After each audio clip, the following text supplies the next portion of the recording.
I want to show you this little pincushion barrel thing again. Take a look at these two light poles, which are pretty well perfectly vertical in Jack's photo, close enough to vertical.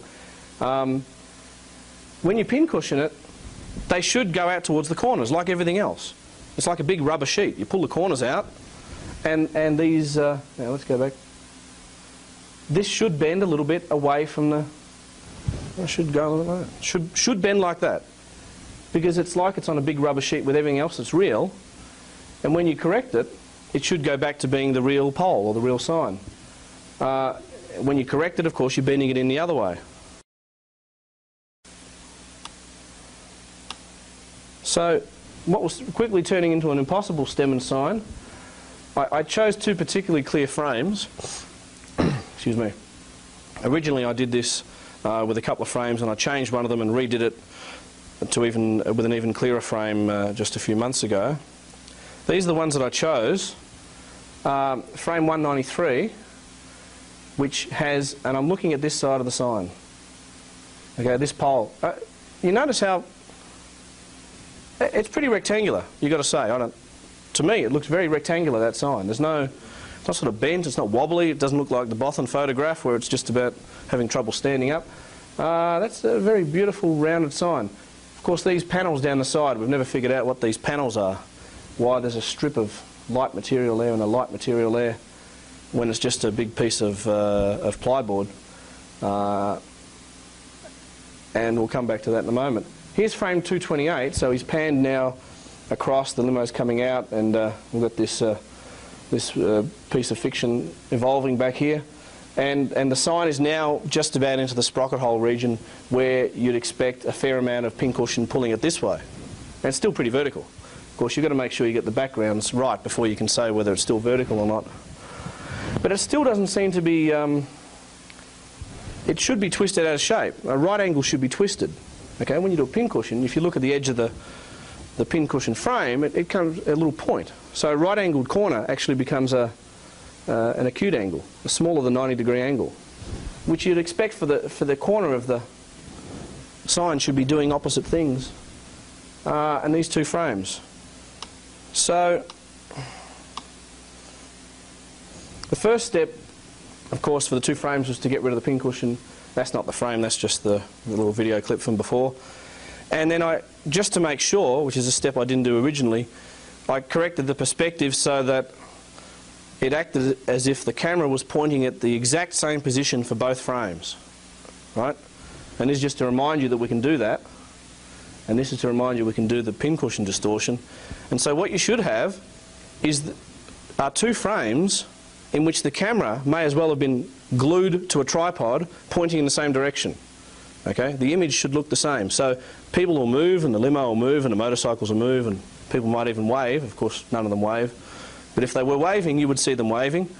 But the camera is pointing in exactly the same direction. So everything should line up perfectly.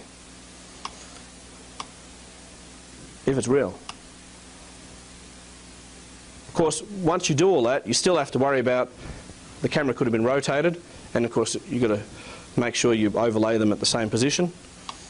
And everything that's fixed, that's not moving like limousines and people, should be identical. They should stay in the same place. And so they're the two bits of frame, and you should be able to overlay them perfectly. So you notice here you've got the holes in the wall, which the bushes are quite prickly, aren't they? We measured all those holes just the other day and got prickled, whatever they've got now, hollies or something. The holes in the wall, the top of the wall, the edge of the wall, and these bushes. Do you see that little highlight on the bush, whatever that bush is called, that reddish sort of bush? Okay, I'll believe you. I'll just call it the red bush. I'm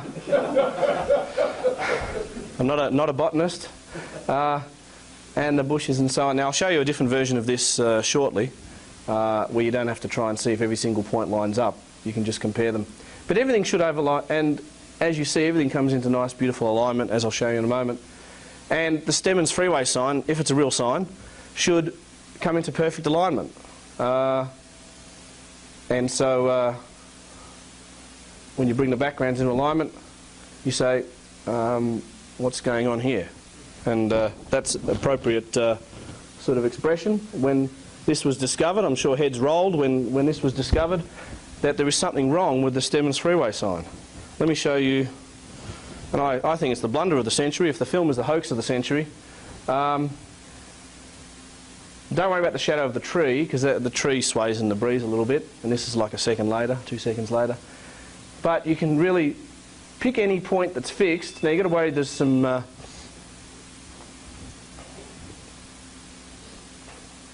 ghost image here. In fact, that's the Texas highway sign down here in the for the Stebbins freeway sign. But apart from the things that are coming through as ghost image, you can try and line up any of those features, this bush, or this corner, okay? And just make sure, even the shadow, make sure that they're properly rotated and overlaid. So then you can look at the sign. Now, it's flopping around. It's not just the pole of the sign, it's the edge of the sign, but not the top of the sign. Okay, so this is where the sign should be stationary. It should be a real sign in this frame, not in the raw frame as you have on the Zapruder film. To make that a bit clearer, here's a blue line going down through these 2 holes in the wall. Here's a blue line going through that corner of the wall where it turns around the corner, the edge of the wall, I guess. And here's a red line that's just roughly above the top of the sign, just as a as a horizontal reference. And these orangey yellow lines, which colour are they? Orange or yellow? I can't tell, I'm colourblind. They follow the pole and just to the right of the right edge of the sign, which in the first one the limo's behind it, and I'm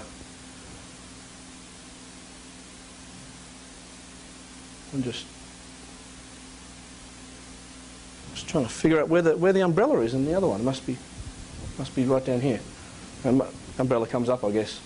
Yeah, the umbrella. I never noticed there was no umbrella in the first frame that I used. You can see the angles are wrong. Now, if the sign was just moving left and right, there'd be no problem. Because if the sign was here and the background was over there, if you close one eye, or you can put your finger up in front of your head, if you move your head, your finger moves sideways. Right? You move that way, your finger moves the other way, up and down, which is called the parallax effect. You can make things move left and right and up and down. You can't make them tilt just by moving your head. You can try it at home for as many hours as you like. You can't make the angle change by moving your head. Now, so it can move left and right because Zapruder was filming, and he's apparently a real person on a real pedestal filming. Could have moved his camera because he's got to turn around and not bump Sitzman off the pedestal and so on. And that's quite possible. You can't have this angle. You can't make this angle wrong. And in fact, when you go back and look at the original frames, you realise that it was aligned perfectly with the background in the raw frames. The point about this is, this now points over here in this frame, and it points over there for that frame. But before you take the pincushion distortion out, if you just laid a ruler against them, they would point to the same position on the frame. Okay? Because pincushion distortion correction has bent vertical lines like that. So whoever created the film, or put the Stebbins sign over the top for whatever purpose, put it in the film without realising that there was this pincushion distortion that would have to be introduced or accounted for down the track. Okay. And it really is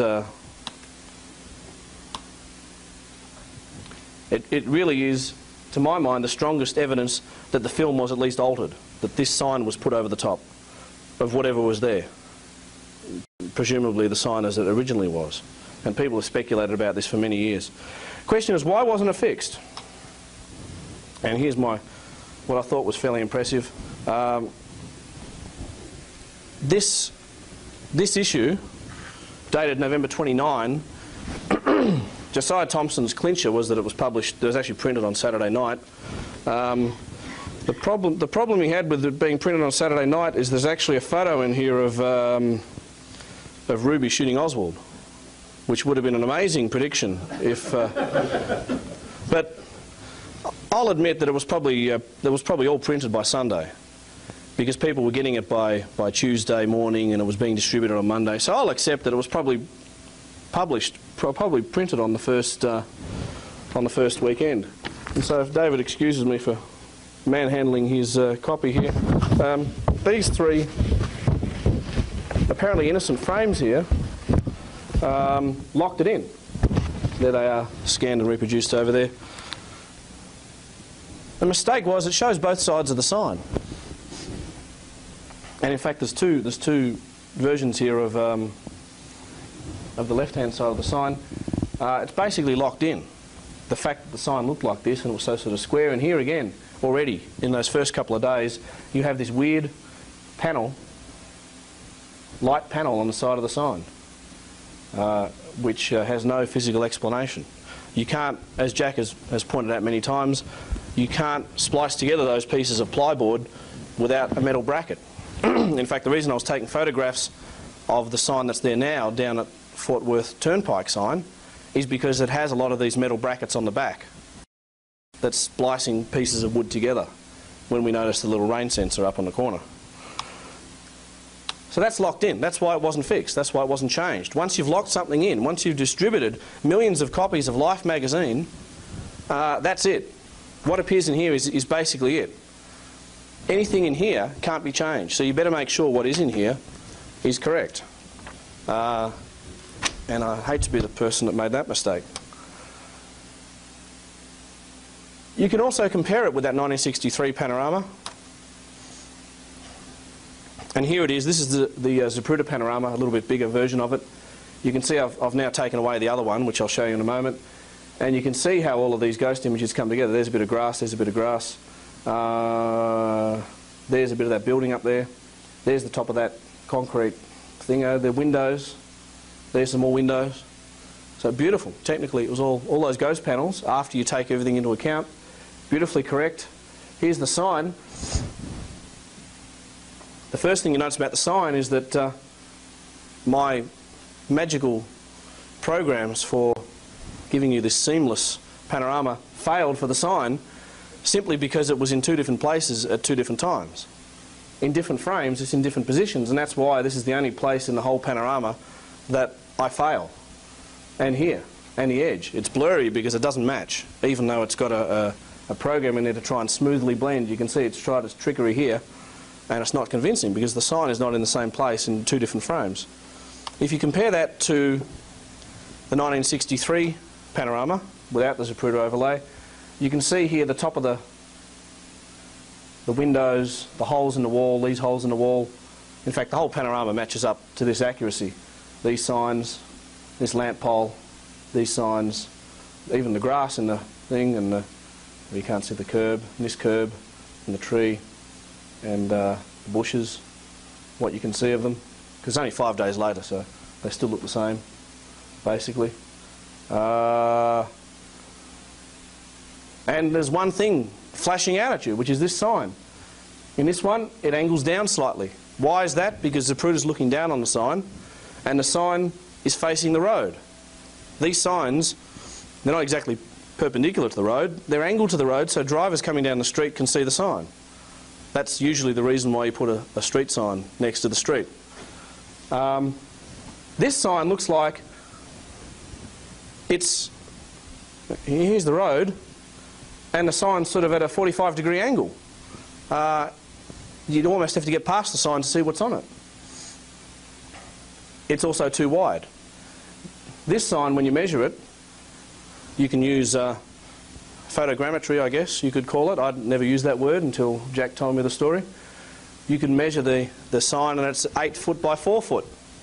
And I did that after Jack had already said, well, these pieces of plyboard are 8 foot by 4 foot. This one, the genuine one, comes out to be 8 foot by 4 foot when you do all of the three-dimensional trigonometry, which you don't really want to do. If you had enough trouble with two-dimensional trigonometry at school, you really don't want to start tackling three-dimensional trigonometry. But you can do it, figure out what angle it's on, and it comes out to be 8 foot by 4 foot. It looks like a genuine piece of sign. This one is too wide, slightly in the wrong position, but you can get that from parallax. And it's too wide, and the top of the sign is wrong. So this completes the work that Jack had done already in showing that this sign is in the wrong position and the wrong geometry. The sign is not correct. There is a bit of a catch, and someone did point out the other day, or a couple of weeks ago, I don't have any clearer version of this photo, but maybe it looks like there is some digging around the bottom of this sign. Maybe they put a new sign in. However, at the Conspiracy Museum in Dallas, they have a huge photograph that someone donated, which shows the Stemmen sign. It's taken from just over here somewhere. I don't know. Taken the day after the assassination, I believe, and it doesn't seem to be any piles of dirt on the ground. So maybe this is just a bit of an artifact. The argument goes, there are many stories about this Stemmen sign, about that it was moved, it was taken out, it was put back up again by the FBI and taken down, and someone else put it up. Then they got rid of it altogether. I think those stories were all generated because the sign is just wrong. We don't have to compare it to the panorama to know that the sign is wrong. The sign is internally wrong in the film. In two different frames of the film, the sign does not appear the same. Okay, it's not the same sign. So we don't need to do the comparison. But this story of the sign always being moved and so on, I think some details of that were added in to confuse the issue that the sign was clearly wrong. The other comment, of course, if these are piles of dirt, where are the piles corresponding to where it was before it was rotated? What do other films say? And I'll say something about that in a moment. An interesting suggestion that someone made to me, I won't mention who it was at the time, but apparently there's some question that the sign even existed at the time of the assassination, which I thought was pretty bizarre because you see it in so many photographs. So I actually went through Grodin's book, and page after page I noticed how many photographs failed to see the sign just on this side or just on that side, just on that side. And there's maybe 6 or 8 or 10 photos which show the sign. Many photos just miss the sign. I said, well, that's a little bit strange. And just a little while ago I thought I'd check this out. How would you know if there was a sign in Dealey Plaza before the assassination? Well, a long time ago I asked Gary Mack, I said, are there any photographs before the assassination showing the Stemmen sign? And he gave me the phone number of the Dallas Parks Authority or something and said, call them up yourself. So I wasn't sure, but then it struck me just recently that the one person who would know whether there was a sign there was the guy who had to mow the lawn around the sign every day. Hudson, the groundskeeper. I think 6 years he was working there, and I guess when you mow the lawn around things every day, you know where everything is. And so I had a look at what he had to say. Talking about the signs here. How do you pronounce this guy's name? Liebler? Oh, Liebler. Liebler? Don't know how to pronounce it. I've only read these things. Okay, there were 2 signs. One was right along and the other one further up. He's having trouble finding the signs in these photographs because they're trying to explain where everything is. They have moved that R.L. Thornton freeway sign and put up a Stemmen sign. They have moved it? Yes, sir. And that was the end of the... didn't go any further than that. On another topic. The guy that worked there for 6 years before the assassination said they put up a Stemmen sign since the assassination. That's pretty bizarre. And they moved the other sign. Presumably this guy knows which sign he's talking about. He'd had to look at the damn sign for the last 6 years, mowing the lawn and weeding the flowers and so on. But it's in another spot, right? Yeah, there's a number of photographs which show it. There's many. There's Bond photos, Bronson, there's Willis, Betts.